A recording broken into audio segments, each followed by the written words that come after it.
sauc Zanda Rudene, un es esmu projekta Latvija valsts pie Baltijas jūras vadītāja. Šajā projektā mēs nodrošinām integrācijas kursus trešo valstu valsts piederīgajiem, kuri ir gan patvērumu meklētāji, gan bēgļi, gan iebraucēji, kas dzīvo Latvijā ar uzturēšanās atļaujām vai citā statusā. Katrai grupai būs 8 tikšanās reizes, un nodarbības būs gan lekciju, gan ekskursiju formātā. Piemēram, grupas, kas jau tagad darbojas, dodas ekskursijā uz vēstures muzeju, kur atraktīvā un interesantā formā uzzina par Latvijas vēsturi.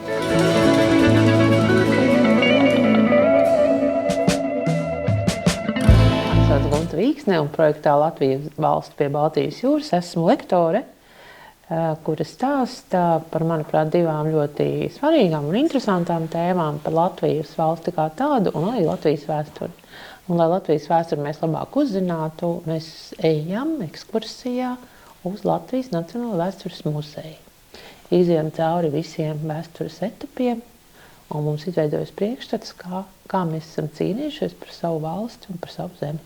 Mani sauc Anita Raupa, es esmu Nacionālā veselības dienesta pārstāve, un šodien kopā ar biedrību Drošā māja mums bija apmācības bēgļiem un patvēruma meklētājiem Latvijā, kā saņemt valsts apmaksātus medicīnas pakalpojumus, kā tikt pie ģimenes ārsta, kā saņemt analīzes un tikt pie speciālista, kā vispār nepazust sarežģītajos medicīnas jautājumos. Mums bija 2 grupas, viena bija franciski runājuša un otra bija runāja arābu valodā. Izdiskutējām dažādus jautājumus. Bija ļoti patīkami tas, ka viņi uzdeva daudz jautājumus, kas viņus šobrīd interesē. Un cik no viņu jautājumiem varēja saprast, ka viņiem vispār nav nekādas informācijas par to, kā viņi Latvijā varētu saņemt medicīniskos pakalpojumus, kas īstenībā ir samērā bēdīgi. Jo grupās bija gan sievietes ar maziem bērniem, gan arī grūdnieces. Tāpēc es ļoti ceru, ka mūsu īsais kurs un apmācības palīdzēs viņiem tādā grūtā brīdī norientēties un saņemt sev nepieciešamo palīdzību. Mans vārds ir Elvis Čenders, un es esmu biedrības padomju Drošā māja, juristu klientu konsultants. Projektā Latvija valsts pie Baltijas jūras lektors.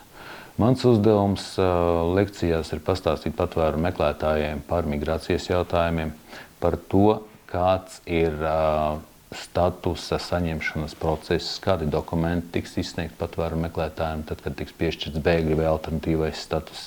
Tāpat mēs arī apspriežam jautājumus par ģimenes apvienošanos, par radinieku uzaicināšanu ciemos, par braukšanu uz citām Eiropas Savienības dalību valstīm, par pilsonības iegūšanu, kad jau Latvijai nodzīvots konkrēts laika periods, par šīm te nepieciešamiem dokumentiem, kādi būs jāiesniedz.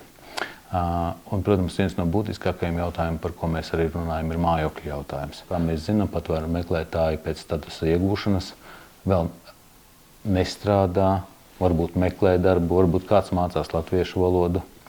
Un līdz ar to šis mājokļu jautājums tiešām ir būtisks. Un mēs lekcijās savās pievēršam ļoti lielu uzmanību, lai parādītu tieši tādus kā praktiskus piemērus vai praktiskas lietas, kas ir jāveic, lai atrisinātu šo vai arī citas problēmas. Ja runājam tieši par mājokļu jautājumu, tad mēs apskatām, piemēram, īres līgumu, kāds izskatās, apskatām sludinājumu portālus, pabrīdinām par to, ka nedrīkst parakstīt dokumentus, kurus nesaprot. Vienmēr mēs aicinām izmantot biedrības padomju Drošā māja klientu konsultantus, juristus, lai kopīgi tad mēs izskatītu šos dokumentus un pat ieteiktu bēglim vai personai alternatīvo statusu labāko risinājumu. Es esmu Gita Miruškina.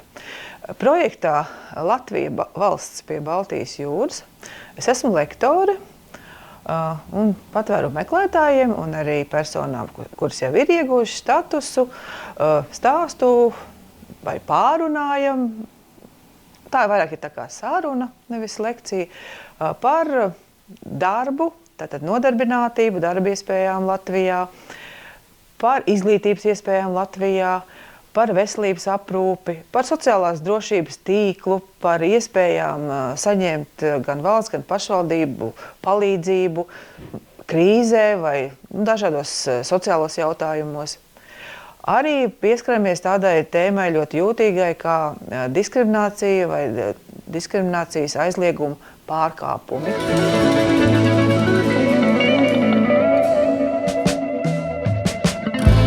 Mani sauc Gunta, un es esmu projektā brīvprātīgā. Šobrīd mums grupas pārsvarā ir no atbalstāmajām personām, kas ir no muciniekiem, patvērumu meklētāju centra mucinieki. Mums ir plāns arī nākotnē veidot vēl citas grupas, kur būtu dalībnieki no trešajām valstīm.